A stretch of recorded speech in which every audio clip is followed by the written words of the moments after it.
Hi students, I hope आपको मेरी last की वीडियोस बहुत पसंद आई हैं। मेरे को बहुत अच्छे रिव्यूज मिले हैं। थैंक यू सो मच आपके इस प्यार के लिए।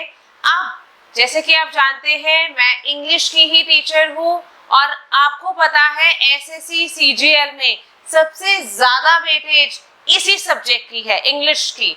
तो आज मैं इंग्लिश की एक बहुत ही बेहतरीन स्ट्रैटेजी लेकर आई हूँ। बिकॉज बहुत सारे बच्चे से बोलते हैं मैम हम हिंदी मीडियम स्कूल से पढ़े हुए हैं या हमारी इंग्लिश बहुत स्ट्रॉन्ग नहीं है, तो हम इंग्लिश को कैसे पढ़े, बिकॉज हमें तो बेसिक भी समझ में नहीं आता। तो आइए आज इस स्ट्रैटेजी में हम जो बिगनर्स बच्चे हैं, जो एडवांस लेवल के बच्चे हैं या अभी जो इंटरमीडिएट वाले हैं, जो बहुत अच्छे भी नहीं है इंग्लिश में बट बहुत बुरे भी नहीं है, तो सबके हिसाब से सबकी स्ट्रैटेजी क्या होनी चाहिए आज हम इस एक वीडियो में देखेंगे। और आपकी ड्रीम जॉब का वादा, जैसे कि मैं पूरा आपके लिए बोल चुकी हूँ कि आपको ड्रीम जॉब मिलेगी, बस मेहनत से पीछे नहीं हटेंगे। चलिए अब टाइम किल नहीं करते हैं, स्टार्ट करते हैं अपनी वीडियो। देखिए, आपका टारगेट है एसएससी सीजीएल 2024 को क्रैक करना और यही मेरा भी मोटिव है कि मेरे बच्चों का जो ड्रीम है वो पूरा हो। बट वो पूरा तभी होगा जब आप ये एग्जाम क्रैक करेंगे। ठीक है, तो आज मैं इस इंग्लिश की स्ट्रैटेजी जो लेके आई हूँ यार, वो बहुत ही प्रैक्टिकल है, बहुत ज्यादा प्रैक्टिकल है, बहुत ही ज्यादा इफेक्टिव है। देखो, आप सोचते हो कि यार मैं करूंगा, बट अगर आप उसको कर नहीं रहे हो, प्रैक्टिकली नहीं कर रहे हो, तो ऐसी सोच का क्या फायदा ना, जिसको आप एग्जीक्यूट ही नहीं कर पा रहे हो। तो सबसे पहले तो आप अपने माइंडसेट को रेडी करो। आपका माइंडसेट स्ट्रॉन्ग होना बहुत जरूरी है। हम में से ज्यादातर लड़कियां, मैं गर्ल्स की बात कर रही हूँ, हमारा क्या होता है यार, आज तो पक्का एक्सरसाइज स्टार्ट करेंगे, आज से मैं डाइट स्टार्ट करूंगी। बट कुछ भी ऐसी चीज जो आपके सामने आती है, जो आपको एक क्रेविंग को बढ़ा देती है, जो आप एक्चुअली अपने आप पे कंट्रोल भूल जाते हो, तो डाइट भी बिल्कुल 0/0 हो जाती है और एक्सरसाइज में भी चलो कर लेंगे।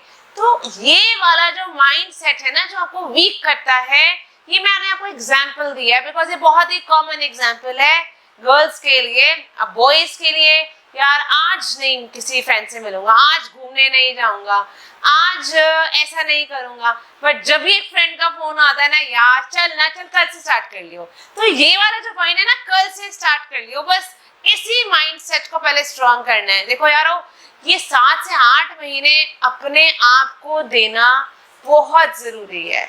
ये जो कंट्रोल है वो बहुत जरूरी है। मैंने वीडियो में बहुत कुछ अच्छा बता दिया, बट आपने अपने माइंडसेट को आप कंट्रोल ही नहीं कर पा रहे हो, तो मेरी वीडियो भी 0 हो जाएगी। तो सबसे पहले आप अपने माइंडसेट को अपने कंट्रोल में रखें। नाउ, अब आपका जो मोस्ट कॉमन क्वेश्चन है कि एग्जाम कब होगा। गाइस देखिए, एग्जाम कब होगा, कितना टाइम है, क्या हमारी प्रिपरेशन कंप्लीट हो पाएगी? बिल्कुल हो पाएगी। सिर्फ एक जिद की जरूरत है कि हम करके दिखाएंगे। हर रोज यही बोलना है, यार ये बोलना मैं कैसे करूंगा, उसका तो हो रहा है, ये बातें छोड़ दो, कौन क्या कर रहा है, दुनिया गई भाड़ में। आप अपने से मतलब रखो, आप देखो कि मुझे कितना आता है, मुझे कितनी मेहनत करनी है। जब हम अपने लिए सोचेंगे तो क्यों नहीं क्रैक करेंगे। मेहनत से नहीं डरना बस, और मेहनत भी गधों वाली नहीं करनी है, स्मार्ट मेहनत करनी है। वो स्मार्ट मेहनत कैसे करनी है, मैंने बहुत सारे ऐसे पॉइंट्स बताए हैं आप लोगों को। तो आपका सबसे कॉमन क्वेश्चन है कि एग्जाम कब होगा, कितना टाइम है, क्या कंप्लीट प्रिपरेशन हो पाएगी? गाइस जरूर हो पाएगी, क्यों नहीं हो पाएगी? जब आपके मन में एक दृढ़ता होगी ना, नहीं यार मैं करके दिखाऊंगा, मैंने करना है, मेरा ड्रीम है।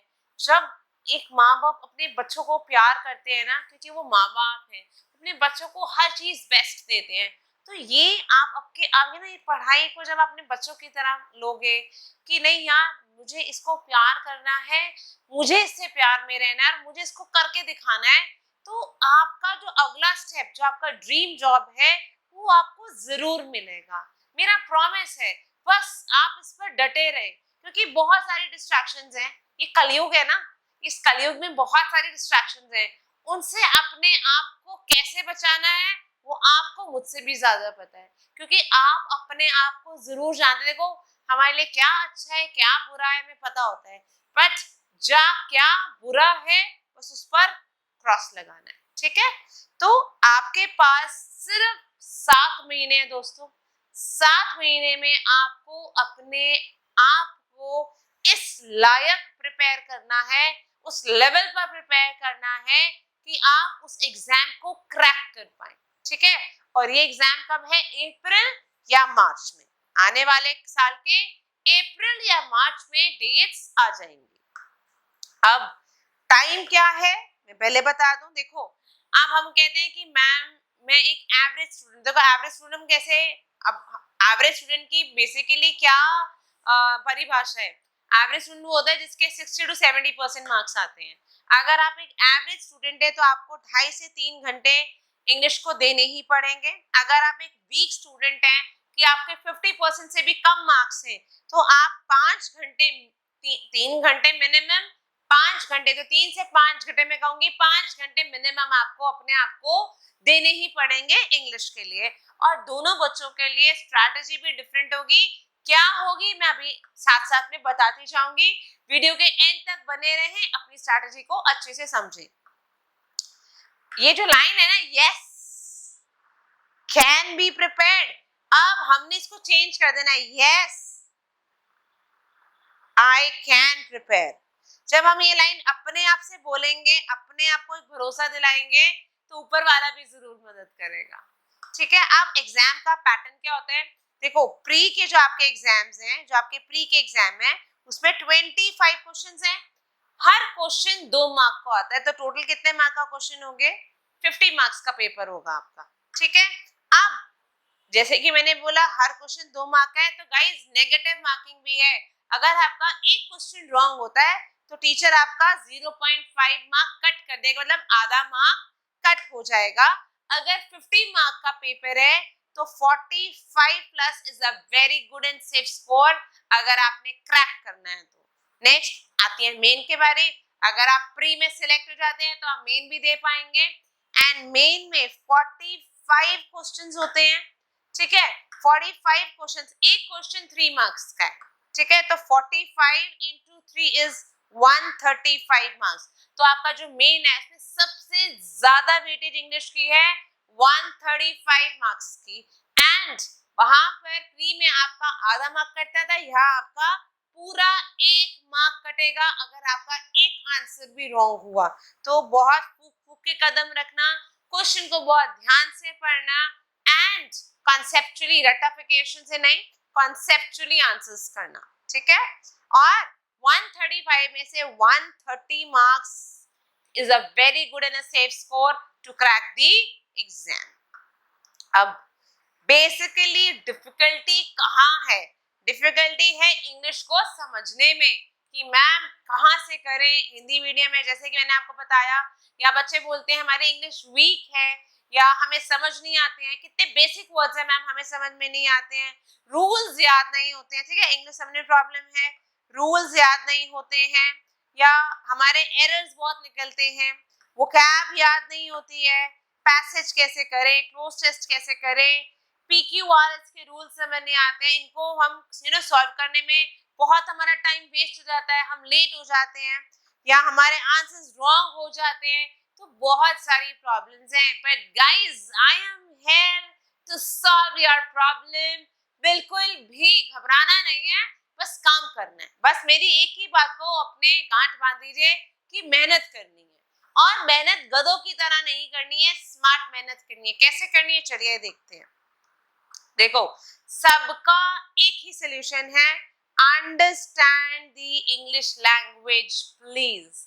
अगर आप समझेंगे नहीं तो बात नहीं बनेगी। जैसे मैथ्स है ना, मैथ्स में आप कॉन्सेप्ट को समझेंगे तो बात बनेगी, अगर मैथ्स को नहीं समझेंगे तो बात नहीं बनेगी। ऐसे ही इंग्लिश में अगर आप बात को समझेंगे तो बात बनेगी, नहीं तो ऐसा हो जाएगा, ठीक है। नाउ डिफरेंट स्ट्रैटेजीज क्यों? वीक एवरेज के लिए, भाई वीक बच्चों के लिए अलग स्ट्रैटेजी, एवरेज बच्चों के लिए अलग स्ट्रैटेजी। क्यों ऐसा क्यों है? ऐसा इसलिए है बिकॉज आप दोनों के कॉन्सेप्ट में वेरिएशन है। आपको जितना, एक एवरेज स्टूडेंट को जितना आता है उतना वीक बच्चे को नहीं आता। तो जितना उसको, अगर उसको आता ही नहीं है तो वो कैसे पढ़ेगा ना एवरेज स्टूडेंट की तरह। और एक जो प्रो होता है, जो हर रोज, हर साल, इनफैक्ट हर रोज तो पढ़ता ही पढ़ता है, हर साल वो फर्स्ट आ रहा है या सेकंड आ रहा है या टॉपर्स में है, तो ऑब्वियसली वो अलग स्ट्रैटेजी से पढ़ेगा। स्ट्रैटेजी सबकी बनानी पड़ती है, चाहे वो टॉपर है चाहे वो एवरेज स्टूडेंट है, बट जो वीक स्टूडेंट है। बट जो सबसे इम्पोर्टेंट है, आप जो स्ट्रैटेजी बनाएंगे उस पर चलना है, ये सबसे इम्पोर्टेंट है। अगर चल गए तो आपकी वाह वाह है, नहीं चले तो आप जानते हैं कि क्या होने वाला है। ठीक है, चलिए अब मैं एक एवरेज स्टूडेंट की बात करती हूँ। एवरेज स्टूडेंट को ये पता होता है, तो उनकी अंडरस्टैंडिंग ना थोड़ी सी स्ट्रांग होती है, बिकॉज वो पढ़ते हैं, उनके कॉन्सेप्ट इतने बुरे नहीं होते हैं, उनको रूल्स समझ में आते हैं। मैं ये नहीं कहूंगी बिल्कुल प्रो हैं, बिल्कुल 100% समझ में आते हैं, बट हाँ 60-70% समझ में आ जाते हैं। अब उनको जरूरत है नीड्स, अब उनको रूल्स याद करने की जरूरत है। भाई वीक बच्चों को तो रूल समझ में नहीं आते हैं, एवरेज वालों को रूल तो समझ में आ गए, मेहनत कहाँ करनी है उनको याद रखने में, कि अगर कोई क्वेश्चन आता है तो यहाँ से रजिस्टर करने हैं वो रूल, उसका अप्लाई कैसे करना है। वोकैब, ईडियम समझ में आ जाते हैं, बट उनकी प्रैक्टिस करनी है। ठीक है, उनकी प्रैक्टिस पे ज्यादा टाइम जाता है। तो बेसिकली जिन बच्चों के 70-75 मार्क्स रहे हैं 10th में, उन्हीं को मैंने बोला ना वो एवरेज स्टूडेंट है। तो उनको कॉन्सेप्ट समझने से ज्यादा कॉन्सेप्ट को प्रैक्टिस करने की जरूरत है। ठीक है, पर जहां आती है वीक बच्चों की, ठीक है, जहां आती है बात वीक बच्चों की, उनको तो कॉन्सेप्ट ही समझ में नहीं आता, उनको तो बेसिक सेंटेंसेस समझ में नहीं आते हैं, जो इजी इजी वर्ड्स हैं वो नहीं कर पाते। तो यार कैसे आएगा ना, वो कैसे 50 बिलो 50 मार्क्स वाले, 40-45 मार्क्स वाले, यार जिनके 40-45 मार्क्स है वो तो कहते हैं ना अपनी कुर्सी की पेटी बांध ले। तो आप तो बिल्कुल अपने आप को बांध ले मतलब बिल्कुल बांध ले। घूमना फिरना, फोन, सोशल मीडिया, आपको कुछ महीने बंद करना पड़ेगा। सिर्फ अपना फोकस कहाँ होगा, पढ़ाई में। नहीं करी तो बस ऐसे ही रह जाओगे। देखो अगर नहीं करोगे ना तो किसका नुकसान होगा, एट द एंड आपके पैसे बर्बाद होंगे। मैं भी वीडियो बना के चली जाऊंगी, मम्मी पापा भी डांट ढूंढ कर थक जाएंगे, एट द एंड आपका साल वेस्ट होगा यार। तो वाई हमारा साल क्यों वेस्ट हो, क्यों हम एक बार और अपेयर करें एग्जाम के लिए। करो ना आज से मेहनत, बनो ना प्रो। क्या हुआ अगर थोड़ा ज्यादा मेहनत करनी पड़ गई तो करेंगे ना यार, करो। ठीक है ना। अब कहाँ से पढ़े, देखो आपको यही नहीं पता कि कौन सा कॉन्सेप्ट कहाँ से पढ़ना है। चलिए आए देंगे, मैंने बहुत ही बढ़िया पब्लिशर्स के नाम दिए हैं वीडियोस के अंदर, तो वीडियो को ध्यान से देखते रहें, सुनते रहें। और अगर कोई बात आपको इम्पोर्टेंट लग रही है तो आप अपनी कॉपी में, नोट्स में जरूर बना लें। ठीक है, अब ग्रामर करनी है आपने प्रैक्टिस, वोकैब करनी है, क्वेश्चंस को प्रैक्टिस करने हैं, इडियम्स प्रैक्टिस करने हैं। तो नीतू मैम वॉल्यूम 1, वॉल्यूम 2 बहुत ही बढ़िया, बहुत ही उम्दा बुक है। इसे कितने बच्चे हैं जो आप पीडीएफ से काम चलाते हैं, गूगल सर्च करते हैं, बच्चे बुक ना खरीद लो। मैं इसलिए, देखो आई नो बुक थोड़ी महंगी होती है, बट खरीदने से क्या होता है कि आप ना उन पर मार्किंग कर सकते हो, अपने दिमाग में जो बात आ रही है वैसे कर सकते हो। मैं तो कई बार ना ऐसी ट्रिक्स बना देती हूँ लर्न करने की जिसका कोई सिर पैर नहीं होता, बट मुझे वो चीज लर्न हो जाती है। ठीक है, तो आप जैसे मैंने बुक्स, जैसे मैं छोटी हुआ करती थी, मुझे बुक्स और बुक के ऑथर्स याद करने होते थे, तो मैं कुछ ऐसी ट्रिक्स बनाती थी कि मुझे भी कभी अजीब सा लगता था कि यार ये मैंने क्या ट्रिक बनाई है। बट यार अगर ट्रिक बनाने से काम चलता है देन व्हाई नॉट। जैसे अगर मैंने अब मैं आपको एक एग्जांपल ही देती हूँ। ठीक है, इंग्लिश की नीतू मैम की बुक है, मैथ्स के वाले सर की है, रीजनिंग ए वाले सर की है। अब लेट्स से मुझे इसको टेस्ट में मैम पूछेंगी कि कौन से सब्जेक्ट की अब कौन सी बुक पढ़ोगे, मुझे नाम बताओ। अब इतने सारे ऑथर्स का मुझे नाम नहीं आ गए, ठीक है, लेट्स से तो मैंने इंग्लिश नीतू मैम को लर्न करना है। तो देखो मैम तो मुझे पता है कि इंग्लिश की टीचर है तो मैम तो बोलेंगे, ठीक है, इंग्लिश अब इंग्लिश तूने करनी है ना, तूने करनी है ना, तू नीतू। तो अब ये क्या हुआ, इसका कोई मुंह पैर नहीं है, बट ये बस लर्न करने की ट्रिक है। यार तूने इंग्लिश करनी है, तो इसकी ऑथर कौन थी? हाँ, नीतू मैम थी। तो बस ऐसे ही कुछ ट्रिक्स हैं जो मैं अपने दिमाग से बनाती हूँ और चीजें लर्न करती हूँ। और ऐसे ही ये आदत आप ये बहुत ही बढ़िया हैबिट है। आप देखेंगे शुरू में तो बहुत अजीब लगेगा, बट टाइम के साथ साथ जो लर्न करने की चीज आपको 5 मिनट, जैसे आपको वोकैब लर्न करना है, कोई इडियम लर्न करना है, तो मैं तो ऐसी ट्रिक से करती थी, अपने आप ट्रिक बना लेती थी। यार इसमें ये है, हाँ इसका मतलब ये होगा, तो मैं कुछ ना कुछ, उसका कोई मुंह पैर नहीं है, पर लर्न करने की एक ट्रिक है, तो जरूर अपनाएं, देखना आपको बहुत फायदा होगा। अब वॉल्यूम 2, मैम कहते हैं यार मैम एक ही वॉल्यूम खरीदने से तो बहुत सारे के सारे टॉपिक कवर ही हैं। बच्चों वॉल्यूम 2 इम्पोर्टेंट क्यों है? आपने एक बार ये बुक से रीच कर लिया, पढ़ लिया, कॉन्सेप्ट कर लिया, वॉल्यूम 2 में ना आपको प्रैक्टिस क्वेश्चंस बहुत सारे मिलेंगे। कॉन्सेप्ट क्लियर करना तो इम्पोर्टेंट है, बट उससे ज्यादा इम्पोर्टेंट है उनको प्रैक्टिस करना, बिकॉज एट द एंड आएंगे तो क्वेश्चंस ही ना, कॉन्सेप्ट थोड़ी आएंगे। तो कॉन्सेप्ट को प्रैक्टिस करने के लिए वॉल्यूम 2 लेना बहुत जरूरी है, ठीक है। अब न्यू वर्ड्स मिलेंगे आपको, इजी वे ऑफ अंडरस्टैंडिंग मिलेगी, कंपाइल्ड बहुत सारे सालों के इकट्ठे आपको एक ही जगह वोकैब मिलेगी, इडियम्स मिलेंगे, और 80% रिपीटेड स्टफ मिलेगा जो इतने सालों से आ रहा है ना, ताकि आपको बारी बारी रिपीटेशन ना करनी पड़े, यहाँ ढूंढो वहां ढूंढो, कुछ ढूंढने की जरूरत नहीं है, बस ये 2 बुक्स ले लो तो आपका काफी हद तक काम बन जाएगा।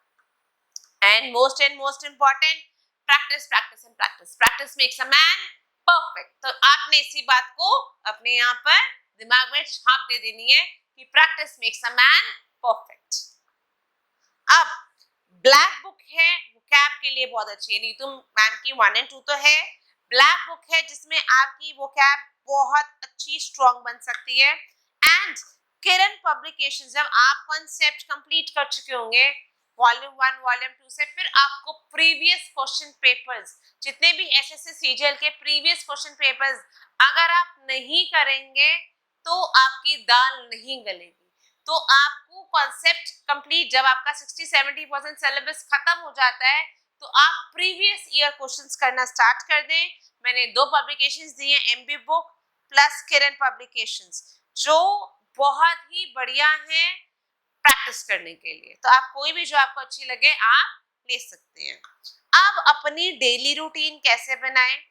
अब देखो सारे सब्जेक्ट्स की तो वीडियो मैंने दे रखी है, उसका लिंक भी मैंने दे रखा है। आप अगर आपने सारे सब्जेक्ट्स की देखनी है कि स्ट्रेटेजी क्या होगी, तो लिंक पे जाएं और मेरी वो वीडियो जरूर देखें, आपको बहुत फायदा होगा, ठीक है।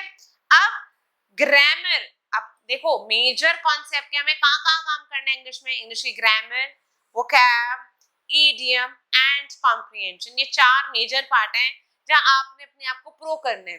तो ग्रामर अगर आप एक एवरेज स्टूडेंट है तो 1 घंटा तो देनी ही देनी है, और अगर आप एक वीक स्टूडेंट है तो आपको 1.5 से 2 घंटा देनी है। ये जो मैं ब्लू पेन से लिख रही हूँ वीक बच्चों के लिए मैं लिख रही हूँ, बिकॉज आप लोगों को ज्यादा टाइम लगेगा, ठीक है। तो 1.5 से 2 घंटा आपने ग्रामर को देना ही देना है। वोकैब और इडियम अगेन आपने 1.5 घंटा, बिकॉज देखो इसमें ना लर्निंग है, वोकैबुलरी लर्न करनी पड़ती है, इडियम्स लर्न करने पड़ते हैं, तो लर्न करने में टाइम लगता है। अगर एक एवरेज बच्चा 1.5 घंटा दे रहा है, तो एक वीक बच्चा एटलीस्ट 2 घंटे तो देगा ही देगा, वो एक वीक बच्चा 2 घंटे देगा ही देगा, ठीक है। तो आप वोकैब एक पेज जिसमें 40 to 60 वर्ड्स होते हैं, और एक पेज ईडियम का, मतलब आगे पीछे, अगर मैं वोकैब की बात करें तो वो आगे पीछे, सिर्फ फ्रंट की बात नहीं हो रही है, फ्रंट एंड बैक दोनों की बात हो रही है, उसको मैं एक पेज मानती हूँ। तो ईडियम्स आप 40 to 60 ईडियम्स करेंगे, देखो लगता है 40 ईडियम्स 60 ईडियम्स एक दिन में कैसे करें, हो जाते हैं। स्टार्टिंग में थोड़ा सा मुश्किल लगता है, धीरे धीरे ट्रिक से करो, ट्रिक से करो। ट्रिक अगर अपनाओगे तो जो चीज 5 मिनट में लर्न हो रही है वही चीज 2 मिनट में हो जाएगी। छोड़ दो उसका मुंह पैर कुछ निकल रहा है नहीं निकल रहा, यार हमें लर्न करने से मतलब है ना, लर्न करो बस, ठीक है। नेक्स्ट कॉम्प्रिहेंशन, आधा घंटा से पौना घंटा मैं बोलूंगी लगता ही लगता है, ठीक है। जैसे अगर आपने एक पैसेज करा उसे 5 मिनट लगे, PQRS जंबल करा आपको 3 मिनट लगना चाहिए, 2 क्लोज टेस्ट करो 5 मिनट के, 10 वॉइस करो 10 नरेशन रिपोर्टेड स्पीच करो, तो इसमें आपकी मोस्ट प्रॉब्ली जितना भी कॉम्प्रिहेंसिव पार्ट है ये कंप्लीट हो जाता है। और अगर कोई वीक बच्चा है तो वो 1 घंटा मान के चले, उसको 1 घंटा इन सब कॉन्सेप्ट को देने पड़ेंगे। एंड लास्ट, अगर आपने फर्स्ट डे कर लिया है, सेकेंड डे आपको रिविजन फर्स्ट डे की जरूर करनी है। देखो अपने पास की ना, अगर आपने क्रैक करना है, मैं फिर से बोल रही हूँ, अगर आपने एग्जाम क्रैक करना है तो 2 चीजें तो अपना लो, मतलब इसको अपने गांठ बांध दो। नंबर 1 स्मार्ट मेहनत, मैं मेहनत नहीं बोल रही हूँ, मैं बोल रही हूँ स्मार्ट मेहनत। स्मार्ट मेहनत करो। एंड दूसरा, अपनी प्रैक्टिस पर जरूर ध्यान दो। और प्रैक्टिस कैसी होनी चाहिए? उम्दा। आपने क्वेश्चन से कर लिया, यार चलो चेक कल कर लूंगा, यार क्या फायदा, आपको ये नहीं पता जो मैंने करा है वो ठीक है या वो गलत है। तो ये तो देखो वो चीज ठीक है कि गलत है। तो जब आप कर लेंगे, आप क्वेश्चंस प्रैक्टिस करते हैं, उसको चेक जरूर करें और एनालाइज करें कि मैं कहाँ स्टैंड करता हूँ। अपने आप को एनालाइज रेगुलर करना पड़ेगा, एंड तक करना पड़ेगा, तभी बात बनेगी।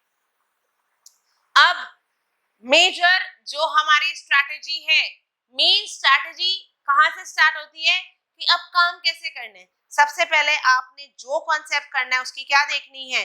वीडियो, ठीक है। उसके बाद आपने बनानी है नोट, फिर उन्हीं नोट्स की करनी है रिवीजन, और फिर आपने वही कॉन्सेप्ट बुक से पढ़ना है और फिर उसका एक सेक्शनल मार्क देना है। तो अब देखो मैं इसी चीज की बताती हूँ कि इसको लर्न कैसे करना है आपने, ठीक है। इसको लर्न कैसे करना है देखिए, VNM NRB टेस्ट। अब मैंने इसी स्ट्रेटजी को कोडिंग में डाल दिया, ठीक है। मैं आपको सिखा रही हूँ, जो मैं बोलूँ ना ट्रिक से लर्न करो, ट्रिक से लर्न करो। तो ट्रिक क्या है? VNM NRBT। चलिए आप भी बोलिए मेरे साथ, VNM NRBT। तो क्या हुआ? वीडियो, NM क्या होता है? बेसिकली नोट मेकिंग, NR क्या है? रिविजन, नोट्स की ही रिविजन। फिर आ गया हमारे पास बी क्या है? बुक से करेंगे, एंटी टेस्ट देंगे। VNM NRBT, ये आपका रहस्य है SSC CGL क्रैक करने का। अगर इनको कोडिंग को यहाँ दिमाग में बिठा लिया और करके दिखा दिया तो आपकी ड्रीम जॉब लेने से आपको कोई नहीं रोक सकता, ठीक है।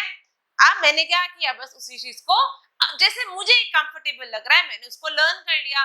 और मैं इसको नॉर्मली लर्न करूंगी तो ज्यादा टाइम लगेगा, कोडिंग दे दी, इजी हो गया, ठीक है ना। चलिए अब जैसे मैंने आपको एग्जांपल देके समझाना है कि पढ़ाई कैसे करनी है। जैसे मैंने टॉपिक लिया noun, this is the basic कि नाउन क्या होते हैं। हम बचपन में गेम खेलते थे ना, नेम, प्लेस, एनिमल, थिंग, यही नाउन है बस, ठीक है। अब इसकी काइंड्स है वो हम देखेंगे। अब आपने सबसे पहले क्या करना है? वीडियो देखनी है। 1 घंटा आपने देना है अपनी वीडियो पर। कुछ भी चीज रटनी नहीं है, समझनी है पहले, ठीक है। अब ये कुछ चैनल्स हैं, देखो मेरी वीडियो भी है, ठीक है। मैं ये नहीं कहूंगी आप सिर्फ मेरी वीडियो देखें, आपको जो टीचर समझ में आता है, क्योंकि ये सबसे पहला स्टेप है इन सब स्ट्रैटेजी से पहले समझने का। अपनी बुक्स को फिक्स करना, यूट्यूब के टीचर्स को फिक्स करना कि आप किसको फॉलो करेंगे। 5-6 को फॉलो नहीं करेंगे, 1 या 2 को फॉलो करेंगे और उनको एंड तक फॉलो करेंगे। नैया बारी बारी बदलेंगे नहीं, तो नहीं तो आपकी पारी नहीं लगेगी, घूमते ही रह जाओगे उस मझधार के अंदर। तो नैया ये एक नैया में बैठे, मैक्सिमम 2, बस उसी पर रहे और अपनी नैया मझधार से बाहर निकले और अपनी नदी को पार करें, ठीक है। तो आप अपने तरुण सर हैं, रानी मैम है, मनीषा बंसल मैम है, जयदीप सर हैं एंड मानसी मैम भी है, ठीक है। आपको जो अच्छा लगता है बच्चों आप उनको फॉलो करो, जिसकी वीडियो आपको अच्छी लगती है आप उन्हीं के पास जाएं, उन्हीं से पढ़ें। बट बेसिक क्या है? कॉन्सेप्ट को क्लियर करें, ये मेरा मेजर पॉइंट है कि कॉन्सेप्ट क्लियर करें। अब नोट्स बनाना भी एक आर्ट है, ये नहीं कि जो बोला सभी लिखते जा रहे हो, तो फिर फायदा कि उसको नोट्स थोड़ी बोलते हैं। नोट्स बनाने का एक आर्ट होता है। अगर आपने नोट्स बनाए तो आप उसको शॉर्ट टू शॉर्ट देंगे, टू द पॉइंट बात रखेंगे और कोई बात कटनी भी नहीं चाहिए, वो होती है आर्ट। ये आर्ट आपने अपने अंदर क्रिएट करनी है, ठीक है। अपने दोस्त, इसके लिए ना हेल्प लो अपने दोस्तों से, अपने टीचर से, कि नोट्स को हम और बेटर वे में कैसे बना सकते हैं, ठीक है। Then don't make book out of video. आप वीडियो सुनते जा रहे, लिखते जा रहे, तो फिर क्या फायदा हुआ? पूरी, तो इतने में इतना टाइम थोड़ी वेस्ट करना है, आपकी बाकी की एनर्जी बाकी सब्जेक्ट नहीं करने हैं, सारी एनर्जी इसी में वेस्ट कर देंगे, उस पे वो स्मार्टली आपने एक्ट करना है, ठीक है। शॉर्टकट्स बताएं, और अगर आप सिर्फ इंपॉर्टेंट ट्रिक्स को लिखें, शॉर्टकट्स को लिखें, और कोई ऐसी बात वो बता रहे हैं जो कहते हैं भाई ये जरूर बात याद रखना, जैसे मैंने आपको बताया कोडिंग कि VNMNRBT, आप उसको लिख लो ना, ठीक है ना। तो कोई ऐसी बात जो और कोई टीचर नहीं बताता वो चीज लिखें, तो उससे क्या होगा, आपको जो मेजर मेजर चीजें है ना वो लिखी होंगी, आप पढ़ेंगे, आपके दिमाग में बैठ जाएंगी। अब बुक जब कंप्लीट, अब आपकी सारी वीडियोस कंप्लीट हो चुकी हैं, चैप्टर जो भी आपने चैप्टर नीतू मैम की बुक से लिया है उसको आप कंप्लीट करें बुक में से। जब आपने बुक में से कर लिया, और देखो हर कॉन्सेप्ट के बाद ना मैम एग्जांपल्स देती हैं, वो सारे एग्जांपल्स को अच्छे से रीड करें और उनको अच्छे से समझें, बिकॉज एग्जांपल से ना आपको वो चीज जल्दी समझ में आएगी, रादर देन वो जो रूल्स लिखे होते हैं ना उसे उसके जो एग्जांपल्स हैं उनको देखें और उससे वो चीज आपको ज्यादा अच्छे से समझ में आएगी। अब सेक्शनल मॉक दें, और इसके लिए एक ऐप भी है, अड्डा 247 ऐप भी है, ठीक है। और इधर से आप अपने आप को एनालाइज कर सकते हैं कि मैं कहाँ स्टैंड करता हूँ, और सारे चैप्टर्स आपने ऐसे ही करने हैं, यही स्ट्रैटेजी है, ये बेस्ट स्ट्रैटेजी है।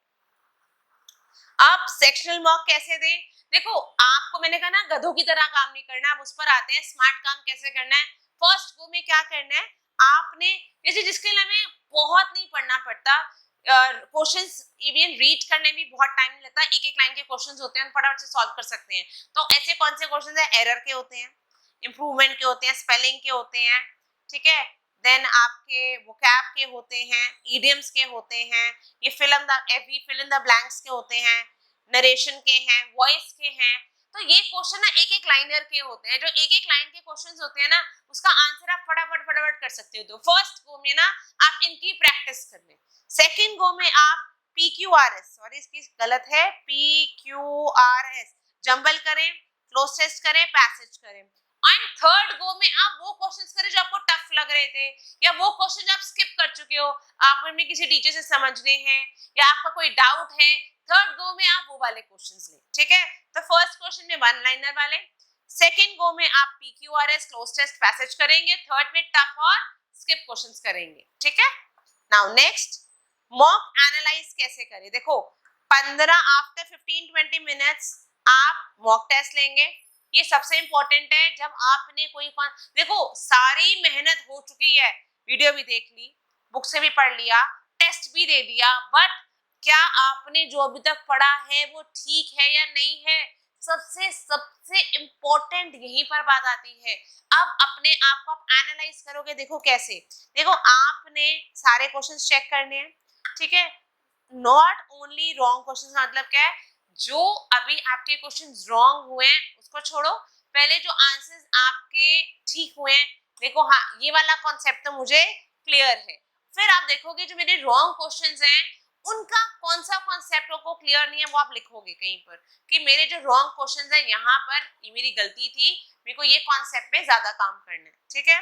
देन रीजन, लॉजिक, आप ये देखोगे रीजन, अगर उसमें कोई रीजन है कि वो क्वेश्चन रॉन्ग क्यों है या इसका कोई लॉजिक है तो वो आप देखेंगे। देन अगर आपको वो चीज लर्न नहीं है, देखो आपको वो चीज गलत हो गई है, ठीक है, तो आप हो सकता है वो गलत हो, आपने तुक्का फिट कर दिया, क्योंकि मैं हमेशा यही बोलती हूँ कि क्वेश्चन को छोड़ना नहीं है, बट SSC में क्या है, गलत क्वेश्चन की नेगेटिव मार्किंग भी है, ऐसा नहीं है। देखो स्कूल में तो होता था कि गलत क्वेश्चन, अगर क्वेश्चन नहीं आता तो मैम बोलती है कुछ तो लिख कर आओ, क्या पता मैम को वो ठीक लगे, आधा एक नंबर कुछ भी दे दे, बट यार यहाँ पर तो क्या प्रॉब्लम है, अगर क्वेश्चन गलत हो गया, तुक्का गलत फिट बैठ गया, तो आपकी नेगेटिव मार्किंग भी है जो आपके मार्क्स पर इफेक्ट करती है। तो बड़ा सोच समझ के आपने आंसर्स मार्क करने हैं, ठीक है। अब सम, अगर कोई रेलेवेंट क्वेश्चंस हैं तो आप रेलेवेंट मतलब ऐसी चीजें जो आपको लगता है यार ये वाला कॉन्सेप्ट मेरे को अभी बहुत क्लियर नहीं है, तो आप उसको अपनी कॉपी के अंदर, मॉक कॉपी मतलब जिसमें आप टेस्ट दे रहे हैं उस पर लिख लें। और अगर कोई रेलेवेंट स्पेलिंग है, ईडियम है, वोकैबुलरी है, तो उसको लिखते जाए, मेरी यहाँ यहाँ प्रॉब्लम हो रही है, उसको लिखें कि मैं यहाँ यहाँ प्रॉब्लम क्रिएट कर रहा हूँ, ये वर्ड क्लियर नहीं है, ये ईडियम्स क्लियर नहीं है, ताकि आप उसको रिपीटेशन 2-3 दिन लगातार देते रहें, फिर वो गलत नहीं होगी आपकी, ठीक है। नेक्स्ट आते हैं आपके क्वेश्चंस। आपके क्वेश्चंस रॉन्ग क्यों है? देखो आपके पास ये वाई का आंसर होना बहुत जरूरी है कि मेरे क्वेश्चंस रॉन्ग क्यों हो रहे हैं। देखो कुछ रीजन होते हैं। अगर मैं कहती हूँ बल्ब फ्यूज है, जैसे हम पढ़ते थे ना, right any 2 reason why the bulb is fuse. देखो या तो जो हमारा सर्किट है वो क्लोज नहीं है, ठीक है, एक ये तो रीजन हो सकता है। नंबर 2 हो सकता है बल्ब फ्यूज हो, तो कोई ना कोई तो रीजन हो रहा है ना कि बल्ब जल नहीं रहा। तो यहाँ का जो बल्ब है प्रॉपर तरीके से जल नहीं रहा। क्यों नहीं जल रहा? क्योंकि हमारी रिवीजन में कहीं ना कहीं कमी है, हम कोई ना कोई सिली मिस्टेक कर रहे हैं, और कोई भी जो न्यू कॉन्सेप्ट आ रहा है उस पर ध्यान नहीं दे रहे हैं, पिछला कॉन्सेप्ट पे ध्यान देने। जो भी न्यू कॉन्सेप्ट है, जो आपने जिस्ट अभी करे हैं, जिसमें आप प्रो नहीं है, आपकी ग्रिप स्ट्रांग नहीं है, वहां पर आप उस पर काम करें। और अगर कुछ भी चीज रेलेवेंट है, कोई वोकैब रेलेवेंट है, उसको लिखें। लिखने से बात बनेगी, बिकॉज वो बैंक रेडी होता जाएगा आपका, जो आपने आगे आने वाले वक्त में आप ये सेम गलती ना करें, ठीक है। फिर आपने स्किप हो गया, आप रिवीजन, देखो स्किप बेसिकली क्या होता है, अब आप इन चीजों को जनरली हम स्किप करते हैं जो नहीं करना है। रिवीजन लैक हो रही है, चल यार कर लेंगे, नहीं स्किप करना। न्यू कॉन्सेप्ट कर लेंगे, नहीं स्किप करना। ये स्किप चीजें होती हैं, please don't skip, please don't skip them. ध्यान दें, बिकॉज हमारी ह्यूमन नेचर है, जो हमें मुश्किल लगता है उसे भागते हैं। भागना नहीं है, बल्कि जो मुश्किल लग रहा है उस पर काम करना है, ताकि वो आसान लगे आने वाले टाइम पर, ठीक है। अब वो कैब कैसे याद करें, बहुत बड़ा सवाल है। देखो बहुत सारी वीडियोस आ गई, अब तो वो कैब को लर्न करने की बहुत सारी ट्रिक्स हैं, उन पर काम करें। रूट वर्ड्स देखें, रट्टा, देखो कई वो कैब में तो थोड़ा रट्टा भी मारोगे। अब रेनोवे, अब इसको क्या बोलते हैं, क्या बोलते हैं, ये मुझे सब ना, अब इस वर्ड को ढूंढना कि इसको क्या बोलते हैं, ठीक है। जो आप बोलोगे ना, जिसकी प्रोनाउंसिएशन है वो लिखने से, इसकी स्पेलिंग से दूरों दूर है। तो कई चीजें रटनी पड़ेंगी आपको, कई चीजें आपको रूट वर्ड से समझनी पड़ेंगी, और काफी सारे यूट्यूब चैनल्स हैं जिसमें बहुत ट्रिक्स हैं, जिसमें आपको समझाएंगे कि वर्ड्स कैसे लर्न करने हैं। और एक नेचुरल इंस्टिंक्ट है, जैसे मैंने अभी नेचुरल इंस्टिंक्ट है, नी तू, तू मींस तू नहीं पढ़नी है इंग्लिश, तो मैंने वहां से लर्न कर ली। तो मैं अपनी नेचुरल इंस्टिंक्ट से, अपने मेथड से कोई भी एक ट्रिक बना लूंगी, उससे लर्न कर लूंगी चीजें। अब रिवीजन कैसे करें भाई? रिवीजन तो डेली बेसिस पर करेंगी। अगर आप सोचते हो आज करें 2 दिन बाद नहीं करेंगे, चलो नया कॉन्सेप्ट ही करते रहते हैं, पिछला नहीं करते हैं रिवाइज, तो फिर तो हो गई बात जीरो। तो इसीलिए रिवीजन तो डेली बेसिस पर करनी पड़ेगी। प्रीवियस डेज के जितने भी आपने वोकैब करे हैं उसको रिवाइज करते चलो। देखो आज जैसे आपने क्या किया, फर्स्ट डे आज रिवीजन करी, ठीक है, फिर सेकंड डे करी, सेकंड डे में फर्स्ट वाला आप रिवाइज जरूर करेंगे, फिर आपने फर्स्ट और सेकंड डे चला गया, थर्ड डे में आप फर्स्ट और सेकंड को रिवाइज करेंगे। जब आप देखो जैसे आप 7th डे में पहुंचोगे ना, जो आपको फर्स्ट डे वो इजी लगने लग जाएगा, बिकॉज वो फर्स्ट डे 6 बार आप रिपीट कर चुके हो। तो repetition is the key to crack the exam. Repetition करते रहो, जो भी आप जितना उस चीज को रिवाइज करते रहोगे करते रहोगे करते रहोगे, वो चीज देखो, अगर मैं एकदम से बोलूंगी 18 का टेबल याद करो, मुश्किल लगेगा। फिर दूसरे दिन 18 का टेबल याद करोगे, third day, fourth day, six day वही 18 का टेबल होगा और ऑन टिप्स होगा, बिकॉज इसकी रेपिटेशन हो रही है। ये जो मैंने कॉन्सेप्ट बताया ना रिवीजन का, तो आप प्रैक्टिस करते रहे, जो गलतियां हैं उसको ज़रूर लिखते रहें, और उस 20 मार्क की जो गलतियां उसको पकड़ें, बिकॉज यही आपका ना बेड़ा गर्क करेगा, यही आपको डुबोएगा। तो जो 20-20 मार्क्स जो कट रहे हैं उन पर काम करें, ताकि वो 100% काम करे आपके लिए, ठीक है। अब don't revise questions, revise tricks written in the notes copy. Questions को नहीं, क्वेश्चंस तो चेंज होते रहेंगे ना, कॉन्सेप्ट वही रहेगा, तो ट्रिक्स को रिवाइज करें, ठीक है। अब इस वीडियो में मैंने आपको अपनी बेस्ट स्ट्रैटेजी बता दी है, अपने एक्सपीरियंस से कैसे लर्न करना है वो भी समझा दिया है। स्टिल आपको कोई भी क्वेरी हो आप कमेंट ज़रूर करें, और ये भी ज़रूर बताएं आपको मेरी चीज़ें समझ में आ रही हैं।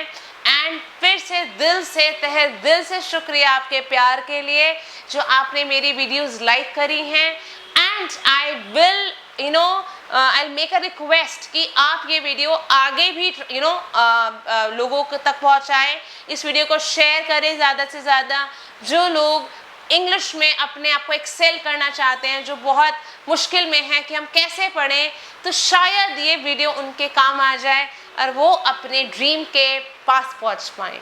तो थैंक यू मानसी बजाज का, आपको शुक्रिया, तहे दिल से शुक्रिया। See you again with lots and lots of knowledge. Bye.